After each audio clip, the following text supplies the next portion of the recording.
দীঘার সরকারি প্রাইমারি স্কুলে স্মার্ট ক্লাস, অডিও ভিডিও মাধ্যমে পড়াশোনা। ডেবরায় খবরের জেরে স্কুল ভবনে নতুন ছাউনি।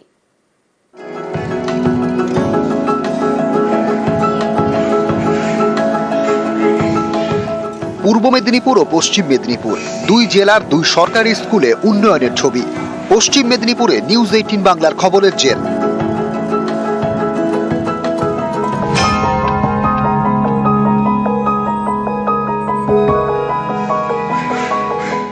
সরকারি স্কুল, প্রাইমারি এই স্কুলে এবার স্মার্ট ক্লাস, ল্যাপটপ প্রজেক্টরে পড়াশোনা।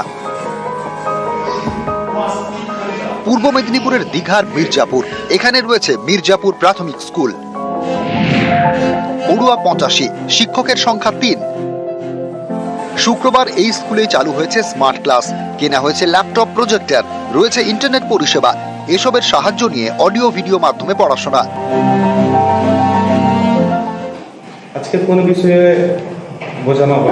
আজকে ইংলিশ 4 এর বাটারফ্লাই ইংলিশ বই নিয়ে বোঝানো হলো। ইংলিশের অ্যানিমালস নিয়ে বিভিন্ন প্রাণী। কম্পিউটার চালিয়ে মাস্টারমশাই শেখান? হ্যাঁ। এখানেই শেষ নয়, ক্লাসরুমের দেওয়ালে রয়েছে শিক্ষামূলক নানা ছবি।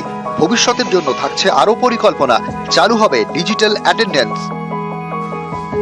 এর ফলে বাড়িতে বসেই মা বাবা জানতে পারবেন তাদের সন্তান কখন স্কুলে পৌঁছলো, কখন ছুটি হলো। সব তথ্যই তাদের মোবাইল ফোনে মেসেজের মাধ্যমে পৌঁছে যাবে।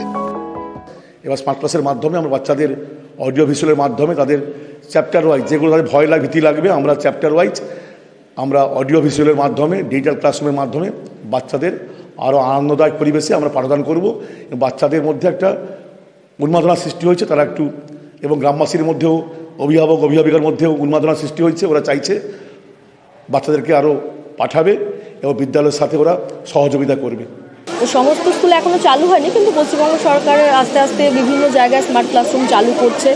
তো আগামী দিনে আমরা দেখব সব স্কুলেই হয়তো একটা করে স্মার্ট ক্লাসরুম আমরা পাবো, কিন্তু সেটা হয়তো একদিনে হবে না, ধীরে ধীরে হবে। আমরা আশাবাদী হয়ে যাবে তাদের।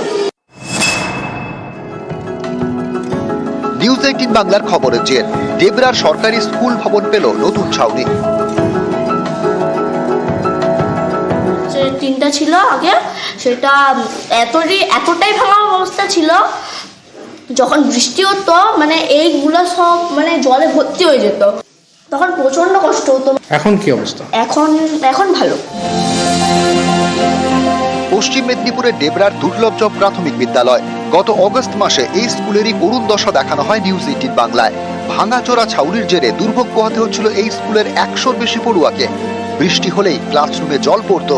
খবর দেখানোর পরেই খোঁজ খবর নিতে শুরু করে ব্লক প্রশাসন। এবার প্রায় 7 লক্ষ টাকা ব্যয়ে নতুন করে ছাউনি করে দেওয়া হয়েছে স্কুলে।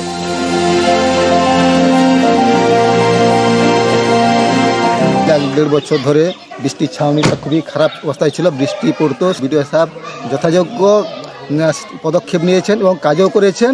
ঝড় বৃষ্টি হলেও কোনো অসুবিধা হবে না। ঝড় বৃষ্টি হলেও কোনো অসুবিধা নেই। ওটা পুরোপুরি নষ্ট হয়ে গিয়েছিল এবং সেটা যাতে রিপেয়ার শুধু না নতুন করে তৈরি করে দেওয়া যায়।